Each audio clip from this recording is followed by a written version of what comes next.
केंद्रीय मंत्री ने किया 4 रेलवे पुल का लोकार्पण। रेलवे स्टेशन महोत्सव का किया शुभारंभ। कहा आदर्श जिला होगा फतेहपुर। फतेहपुर में अपने संसदीय क्षेत्र में आई जिले की सांसद केंद्रीय मंत्री साध्वी निरंजन ज्योति ने जिले के 4 रेलवे स्टेशन पर यात्रियों के बने पैदल पुल का लोकार्पण किया। इसके साथ ही फतेहपुर स्टेशन महोत्सव का दीप प्रज्वलित कर शुभारंभ किया। केंद्रीय मंत्री ने कहा कि फतेहपुर जिला 2014 से पहले पिछड़े जिले में आता था। यहाँ के लोगों को केंद्र सरकार की योजनाओं का लाभ नहीं मिलता था, लेकिन आज 2014 के बाद जब से केंद्र सरकार में प्रधानमंत्री नरेंद्र मोदी बने हैं, तब से फतेहपुर में विकास कार्य बड़ी तेजी से हो रहा है। उन्होंने कहा कि फतेहपुर रेलवे स्टेशन को आदर्श रेलवे स्टेशन बनाया जा रहा है। जनता की समस्याओं को देखते हुए जिले के 4 रेलवे स्टेशन पर यात्रियों के लिए पैदल पुल का आज शुभारंभ किया गया है। उन्होंने कहा कि वो फतेहपुर जिले से 2 सांसद और केंद्रीय मंत्री बनी। उन्होंने कहा कि 70 साल तक देश में कांग्रेस ने राज किया, लेकिन विकास कार्य शून्य रहा और अब फतेहपुर जिला विकास कार्य के मामले में देश में 5वें स्थान पर है। उन्होंने कहा कि केंद्र व प्रदेश सरकार की डबल इंजन की सरकार ने जो काम 10 साल में कर दिया, किसी भी सरकार ने वो काम नहीं किया। केंद्रीय मंत्री ने कहा कि 22 जनवरी देश के लिए एक बड़ा महोत्सव के रूप में मनाया जाएगा।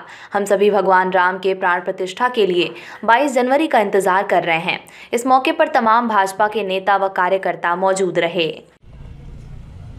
जी, आज 4 स्टेशनों के ब्रिज का शिलान्यास हुआ है। क्या लागत आ रही है और ये कब तक तैयार हो रहे हैं? आज फतेहपुर स्टेशन के फतेहपुर जनपद के 4 प्रमुख स्टेशनों के FOBs का लोकार्पण हुआ है, जो कि बनकर तैयार हो चुके हैं, निर्मित हो चुके हैं। मैं क्रमशः उनके विषय में पढ़ना चाहता हूँ।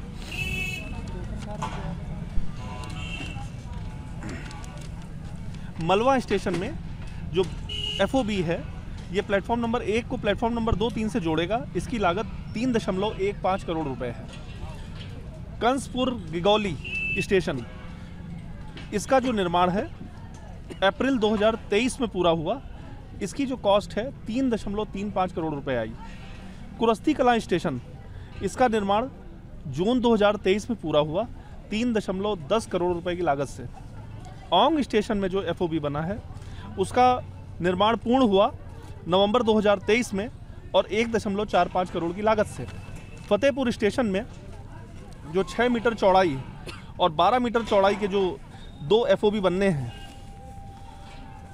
उनमें 6 मीटर चौड़ाई वाले FOB की लागत 5.05 करोड़ रुपए है, जबकि 12 मीटर वाले FOB की लंबाई 51.30 मीटर तथा उसकी लागत लगभग 13.12 करोड़ रुपए है। फतेहपुर स्टेशन में कुछ पुराने ईंटे का वीडियो सामने आया है निर्माण कार्य की। ऐसी एक खबर चली थी कि आपके संज्ञान में? उस वीडियो की हमने जांच कराई थी।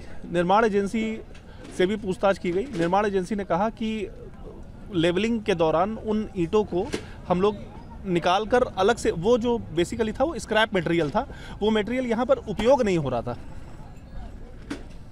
मुख्यतः फतेहपुर आकांक्षी जनपद है। जनपद के विकास में एक नई इबारत लिखी जा रही है। कैसे देखते हैं, क्या कहेंगे, किससे इन निर्माणों से किस तरह फतेहपुर के पर्यटन को बढ़ावा मिलेगा? देखिए, निश्चित रूप से फतेहपुर, जैसा कि माननीय मंत्री जी ने बताया कि बहुत बड़े बड़े महापुरुषों की ज़मीन है, महर्षि भृगु की ज़मीन है। हम लोगों का दायित्व है कि पहले उस स्तर तक उच्चीकृत सुविधाएं यहाँ पर हम लोग जनरेट करें। आप देख रहे होंगे यहाँ पर ATM की सर्विसेज अच्छी नहीं थी।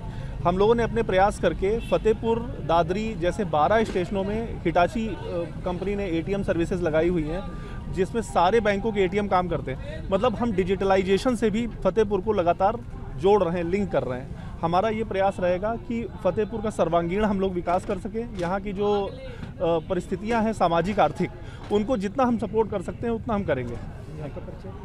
मैं हिमांशु शुक्ला, वरिष्ठ मंडल वाणिज्य प्रबंधक, प्रयागराज डिवीजन। धन्यवाद। आज क्योंकि फतेहपुर का रेलवे स्टेशन से वन साइड था, उस तरफ का एरिया बिल्कुल गांव की तरह था। उधर कोई सुविधा नहीं थी, इसलिए 4 नंबर जो प्लेटफार्म बन रहा है, उधर से भी लोग चढ़ेंगे, इधर से भी जाएंगे। अब बाहर के पुल से जाने की ज़रूरत नहीं पड़ेगी। फतेहपुर माननीय प्रधानमंत्री जी के कारण और योगी जी के कारण नए नित आयाम छू रहा है। उसके पीछे डबल इंजन की सरकार है और मैं फतेहपुर की जनता का आभार भी व्यक्त करती हूँ कि मुझे निमित्त बनाया जो इस फतेहपुर में काम हो रहे हैं। मैं तो सिर्फ निमित्त मात्र हूँ फतेहपुर और सरकार के बीच में। और आज 4 पुलों का और एक स्टेशन के ऊपर जो फुट ओवर ब्रिज बनना है उसके लिए शिलान्यास भी किया, भूमि पूजन किया। बहुत जल्दी उसमें काम भी शुरू हो रहा है। आप देख रहे हैं बहुत तेज़ गति से 4 नंबर प्लेटफार्म में काम हो रहा है। ये विकसित भारत है और ये भी उसी विकसित भारत यात्रा के अंतर्गत है, क्योंकि जब तक हर व्यक्ति के हाथ में हुनर नहीं होगा, कौशल नहीं होगा, हर क्षेत्र विकसित नहीं होगा तो भारत विकसित कैसे कह सकते हैं। उस दिशा पर माननीय प्रधानमंत्री जी फोकस करके इन यात्राओं को जो निकाला, इससे बहुत सारे लोगों को लाभ मिल रहा है। कल मैंने सूची मांगी तो 2 लाख के लगभग लाभार्थियों ने पंजीकरण करवाया है कल दोपहर तक की रिपोर्ट में। तो मुझे लग रहा है कि ये 25 तक 2.5-3 लाख लगभग लोग हो जाएंगे जो पंजीयन करेंगे अपना।